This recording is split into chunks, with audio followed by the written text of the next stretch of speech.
Yeah. Anyway, so it's a real big challenge in education. And healthcare is similarly. Yeah. We've got lots of clinics, but they don't offer wonderful care. Yeah. And access is a major issue for people. For sure. I mean, you guys are getting a big new tar road, and that's going to change things. Quite a bit, but Yeah, but it'll bring new challenges, right? probably. It's likely to bring more patients, and it's likely to bring more car accidents. Yeah. Probably. It'll be interesting to see how many patients, because it's amazing. I mean, I suppose we get used to rural by living here, and this doesn't always feel that rural to us because we live here. But if you just go a kilometre off the main dirt road, Yeah. you can feel remarkably rural. Yeah. And the reality is that if you are literally 20 minutes walk down this road and off into the hills, you can have whatever medical emergency you like in the middle of the night, you're not going to be able to get you. Yeah. And the tar road makes And the tar road's not going to help To you. those people, yeah? Okay. The tar road makes a difference to us in terms of transporting patients to referral hospital. Right, okay. Right. And for the people who happen to live right on the road. Yeah. And it will probably increase the number of taxis that come here. But for the people who really struggle to access healthcare at the moment, it's not going to make much difference. Well, what can help that? I mean, what's the solution for that? More roads. More roads. And Even more. ambulance service that functions. An ambulance, you don't have one? The ambulances take patients sometimes from the clinics here and from here to Mthatha. That's it. I mean, you can't phone an ambulance for your emergency at home. Come and fetch you to bring you to the... Yeah. Okay. And so people pay, people in the community who've got cars between 400 and 800 rand to bring them if they've got an after hours emergency or a weekend emergency. 800 rand. Let's talk about in terms of monthly income. 80%. 80% of a monthly income. If that, some people earn less. Yeah. So that's average monthly income. Really? So, I mean, so for some people, basically, healthcare is completely inaccessible. Okay. In that kind of, in an emergency setting. Sure. Yeah, I mean, the health centre, which is the biggest clinic, it's on the tar road. Taryn's done a survey there over the last 3 or 4 months, I think. Yeah. 10% of the time I was in an ambulance, it didn't arrive. Okay. 10%. So it was better than he thought. Yeah. But, that's a health centre. It's not somebody out in the community looking. Yeah, it's our biggest. Yeah. It's not somebody out in And the they're not community getting the looking ambulance for service. 10% of the time. Yeah. Our percent of not getting an ambulance is probably much lower. It's probably 1%. Okay. But if we still. did a survey of how long it takes for the ambulance to come. Right. It's very variable. Okay. It was better than I ever expected. But still, it's a real accessibility is a real issue. Sure. Chat to me about HIV and AIDS. Yeah, HIV and AIDS is a major issue in South Africa, and here. In this area? Yeah, hugely. Our antenatal prevalence is currently about 23%. Okay. Then our inpatient prevalence, but that's probably that's much 80%.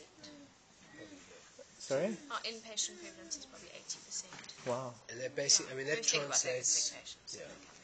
Translates to a population prevalence. In other words, from birth to death of everybody in the population of about 11 to 12%. Okay. Because we're roughly at the national average. Yeah. Okay. So, which is a lot. It's huge. Yeah. It's a lot of people. That's 14,000 people in our catchment area who've got HIV. Yeah. And what are you able to provide in terms of service? We've got an ARVs service. Yeah. Putting patients on ARVs. And But that's how, I don't know how we are with our backlog. We're steadily dealing with our backlog. Okay. Well, yeah, I mean, the numbers of it, we tend to focus on the treatment. Yeah. Prevention is huge. Yeah. But we don't have the capacity for that. Access is an issue, again, in treatment. We've started about 1,200 people on treatment, probably. Okay. But if you just crunch the numbers, then you for our hospital and catchment area, we should be starting about 1,000 patients a year. Okay. On treatment, and then being able to maintain them. And that doesn't deal with the backlog. So that's 1,000 new patients. Yeah. And the ARVs, are they provided by the government? Yeah. Does that happen? Yeah, we haven't Yeah? said. Our pharmacist works hard to make sure that we get stock because it's sometimes a challenge, but we've been able to provide treatment for the people who need it up to now. And the access, you said it can be very difficult for people to come here in an emergency. Do they get here to get their medication? Yeah, it's a little bit easier, but finances are still an issue. We've got a couple of patients from sort of past inconvenience. That's probably the most inaccessible area. And with kids, and they could get the ARVs from Konduli if they weren't kids, but because they're kids, they have to come to us. And they just can't. And there's this one granny with these two grandchildren of hers, and they're both defaulted now.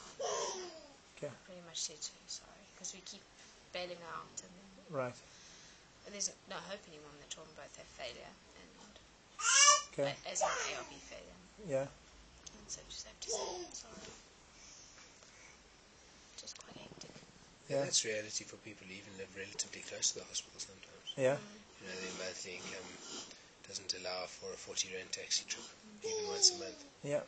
Even once every 2 months. And even stuff like the patients that live on that side of the river, this big across the river, you went there, so they don't come to the hospital when it's raining because the river swells and they can't get across it. So and the taxis don't run because the roads are too slippery. Yeah. So and it rains how much? Well, this time of year a lot. Annual rainfall is 15 to 1600 mils. The majority of which falls between October and March. So sometimes that's months at a time, yeah? Yeah, I mean, it's difficult. There'll be a day, so there'll be a day that they'll be able to get across and they'll come. But then they're late for the ARVs and they've effectively defaulted a few days, which is, you don't want that to happen with the ARVs. You need to be 95% compliant for ARVs to work properly. So, sure. You know, I mean, ideally we're looking at ways to down refer to the clinics and to make it possible for patients to collect their treatment there. And we'll probably be able to do that from next year.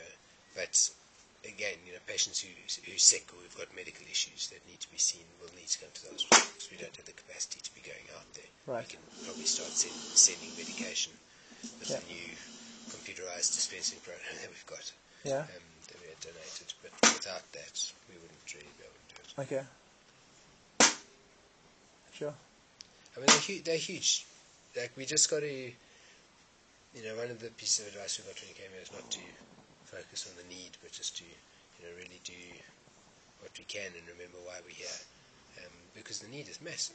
I mean, to have a health system in place that actually provides health and makes it accessible to everyone who lives in this area requires a huge amount of, not just of money, but of commitment from the authorities and also a lot of professional trained people, you know, not all of them professional perhaps, but people doing their bit, you know, to do their jobs over a wide geographical area which currently has poor access. So issues like supervision and accountability are problems. So it's a huge task. Okay. Sure. Well, thanks for chatting. I really do appreciate it.